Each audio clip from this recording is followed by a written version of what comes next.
I think are of concern. But yeah, Well, look, let's go into that. I mean, so let's I'll put something out there and we'll see what your sure. reaction is to it. So my son, 5 years old, has his own iPhone. Doesn't have a SIM card in it. It is a purely offline phone unless it's connected to our home Wi-Fi. Thoughts? Yeah. So I've got a 5-year-old son as well, Yeah. and an 8-year-old girl, and we fight the um, the peer group where their children have those phones. Hmm. So because they've got them, we want one as well. Yeah. Sure. And the challenge for me isn't just the connectivity; it's a knock-on effect, and I'll be interested to hear your respective thoughts on this. Yeah. Sure. There's an issue. We have an issue, and it's not just from connectivity. So I get the connectivity part we can touch on in a second, Mm. but a bugbear of mine, and then I'll go on to there's a big bugbear or a risk for the future. So one bugbear of mine of kids having these devices is how it's used and how it's controlled. Mm. And I wish there was I know you can buy apps for some of them, and some of them have controls, but wouldn't it be great if there was you get this much use, and we could set something as a parental policy of it will let you use this app, this app, this app for this much time, controlled within the OS. Yeah. Because I see too often, and it's a bugbear of us as a family, when we go to out for a meal, and there'll be 4 kids at another table of varying ages, and they never look up or talk to anyone.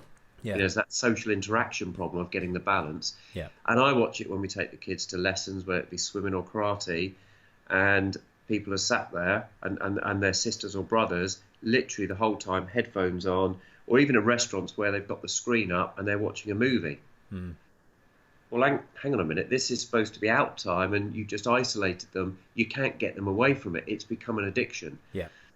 And the interesting thing there is, and this is the bit I think people don't realise, and I read an article recently about that all of the key technology chiefs in Silicon Valley don't let their kids have these phones Yeah. because addiction is built into them by design, Absolutely.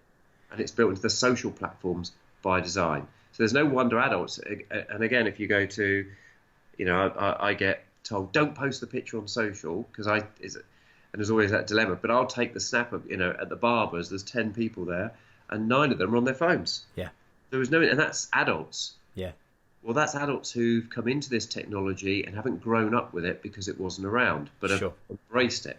You now take a generation that we've got with millennials and the Z generation and the generations to follow, where they're starting with this as a default. I've watched kids go up to a screen and start trying to swipe it Yeah. because that's become their modus operandi Yeah. for screen technology. And it's like, well, why isn't this doing what I want on the cash point machine or something? Any screen, it's they immediately try. Well, that's by design. Mm. It's not an accident. There has been psychological testing. The design of these platforms, and I'm not going to blame Apple, but Apple's done a great job of their UI and human interaction with technology. It's been designed that way and tested. It's not by accident. Yeah. And you only have to look at some of the big games out there. We all know the Fortnite story. They're addictive. Yeah. Yeah, and I was going to say there's so many synergies between the gambling sector and the way that both games, apps, and this technology has been designed, for sure. Yeah. So I guess, me coming back with that, knowing that being the case, and also, enabling my son to have his own phone could raise some questions of, well, that seems paradoxical. Why has that happened? And I guess from my perspective, and it was really interesting what you were saying around, families being out and the kids are on their phones, and yeah, that still makes me a bit sad. Personally, I don't think the phones are the issue there. I think that's you're not calling anyone out, but I think that's the family that's the issue. So really good point. I agree. Yeah. I agree, and that relates to, and this goes a really harsh one, exactly the mantra of guns don't kill people, people do. Yeah. Right? It's not the phone that's the problem. I agree with you. Mm. It's how it is utilised. So we let, my son we resist, but my daughter, wants to go on the phone, and it's a treat. We let her go on ours for a small bit, but we're careful what she has access to, and turn the internet off and all this sort of stuff. Or she wants to send a text message to her nanny or a nana. So we'll be there with her while she does the emojis, because it feels fun, it feels I'm a bit adult. Sure. But it is managed. Yeah. And that's the key. But the danger is there if you're not doing that. I remember when I was a kid, I've watched too much TV, square eyes, and all the rest of it, right? So I get there's the generation piece of we don't know as dads, right, and mums, but there is an issue. And if you don't, and if anyone doesn't think there is an issue, interesting. Before we jumped on here, I just did an interesting. Just search for books on screen time, right? Simple as that. See how many come up. It isn't, there's one book. There are volumes of books written around screen time, digital kids, and the impact and so. Why are there so many books? So obviously someone cares because they're buying the books, or no, you wouldn't have so many written about it. Yeah. There's there's a problem we don't know that's coming, and I've got some. I'll talk about in a second, I'm sure. Some problems I think that it will lead to in later life for those individuals at college, etc., that people haven't thought of. Yeah, and I think that's a really interesting point. I think the approach that my wife and I think have taken with phones or technology is the same I think we've taken with everything, which is I've tried not to restrict anything, and I'm not a big fan of child-led parenting, because I think they're children and they aren't capable of, again, my thoughts, but the same where when Theo was quite young, I'd say probably 18 months, 2 years was probably the first time that he had some Diet Coke and a donut. Not the healthiest of things, however, now he's a bit like me in the sense that he's probably got a bit of an addictive personality, and when he gets into something, it's intense and then it kind of moves on. So when he first got this phone, I was worried. Genuinely, I was worried. I thought I'm struggling to get him off this. And that probably lasted for 2 or 3 weeks, and then he's like, it's there. He likes playing it, but actually what I've found now, and this is definitely not by design, is the things that he's gravitating more towards are puzzle games, are maths games, are literacy. And now at school, he's in year 1, but he's attending a lot of year 2 literacy, numeracy classes. And so I don't think that that doesn't justify it. I think it probably helps my own justification. But for me, if it got to the point where, so for example, earlier this week, he's just started doing drumming lessons. If he said, I'm not going to my drumming lesson because I'm playing my phone, that's an issue for me. Yeah. But yeah, you're right. Yeah, I agree. They're place. I mean, there's a great game, education one called Hit the Button, which is pure maths test. Nice. We've used that one to try and make it fun to learn the math, and it's helped the maths piece. Yeah. But it's getting that balance of usage, and I see a lot of misbalance where it's being used, and people won't. I guess the people that listen to this won't be the people probably that need to listen to it. But in my opinion, who are using it as a easy solution to keep children entertained. Yeah, it's a babysitter, right? When it's important, there's a reason, but then it's become the easy crutch to do. Give them a screen, give them some headphones in a restaurant, and for 2 hours they can watch that, and we can get on and have our life. Yes. Yeah. Well, what's going to happen down the line when kids don't know how to interact? When you do allow them to get connected, and they're, I hear kids now talking about WhatsApp, Facebook, Snapchat, who shouldn't even know what it is yet. Yeah. And they've been exposed to it, and those are all tools that purport to be, you need to be 16 to be on the platform, right? And yet people are on there with profiles. TikTok's the new one. Yeah. I've heard all the kids at school, I've got to be on TikTok. I'm on TikTok. So yeah, I've just created a profile because I kept hearing the kids talking about it. Being in social media, I need to know what I'm talking about, right? Yeah. But then when they get connected, I'm not going to spend time talking about the one we always hear about is cyberbullying and the impact of that and the consequences. And there's been some horrific consequences. Sure. Of suicides and some stats out there that I saw one recently that 34% of students have experienced cyberbullying, which didn't happen before. And the change is that it enables the bullying to extend. I remember being bullied a little bit at school, going home, and there was someone there. But it was a very isolated event for a very short period, and it was dealt with. I think the problem with this technology is that the education authorities, teachers, police, whatever, struggle to understand how to deal with some of the consequences and problems it causes.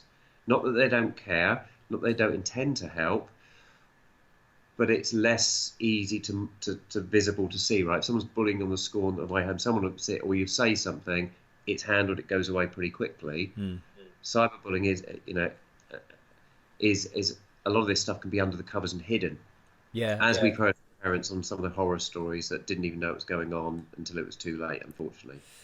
So let's not that subject, I think, is the one that's been dealt with heavily. But I think some of the ones that haven't are, the fact of how kids are getting addicted to this technology and the impact, and also the literacy, the side of it worries me. So this is what I said I was going to come on to. So, and I witnessed this in business. I don't know if you've seen this, but where a bugbear of mine is where someone in a meeting will have a PC open, and they'll be on the PC. Now, there are times when it's important to do so. Maybe they're on live chat and it's a meeting, and we have that where someone's on live chat, they do that, and it's during the day. So they're covering the bases with customers. But in general, what I've seen people do is they're taking notes. Well, or you think they're taking notes, but then my brain goes, but are they? Or are they replying to someone else's email now? Yeah. So why are you even sat here? And I've even seen it, thankfully not with anyone that works for me or my team, but I have seen it in meetings where people are in there with customers and they're doing that with a customer. And I just think, it's disrespectful. Yeah. It's distracting to others in that environment. But the interesting one I've always said to my team, and then we'll come back to kids and where they're going with education from the business perspective, is I looked at it and thought, well, okay, I don't like this, but what people are saying is, well, it saves me time because I'm taking all the notes and I don't need to type up afterwards and put them into a CRM or a platform, whatever. Okay. So before I went down that, you're wrong, and let's check your facts out, because that's opinion. And I now stand by it, because every study that I found, and I share this again and again with people, and I see it, and one's just come out, it's been tested.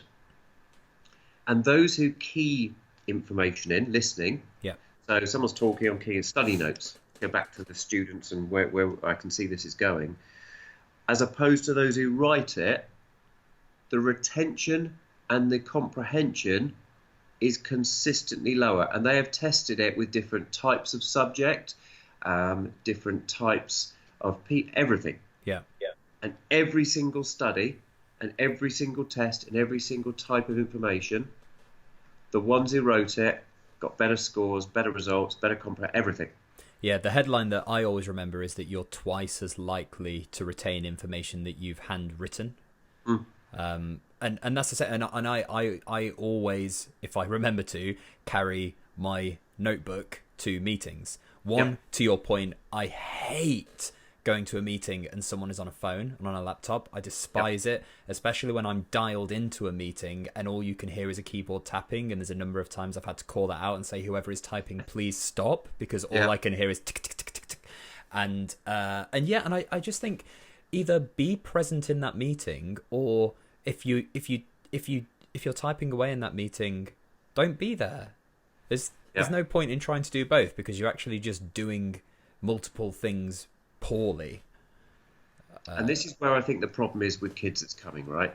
So we're allowing kids to get used to it. So, I got into technology at 14, became a programmer. It wasn't what we've got today. Windows didn't exist. It was all blank screens with text and stuff. But I got drawn into it, and it was a passion. Now it's easiest because everything is drag, drop, touch screen. It's even more, and it's been by design now to bring you back. That's why people go back to Facebook likes and all. Everything has been designed to give you this boost of your adrenaline, etc. And it does. Again, that's been tested.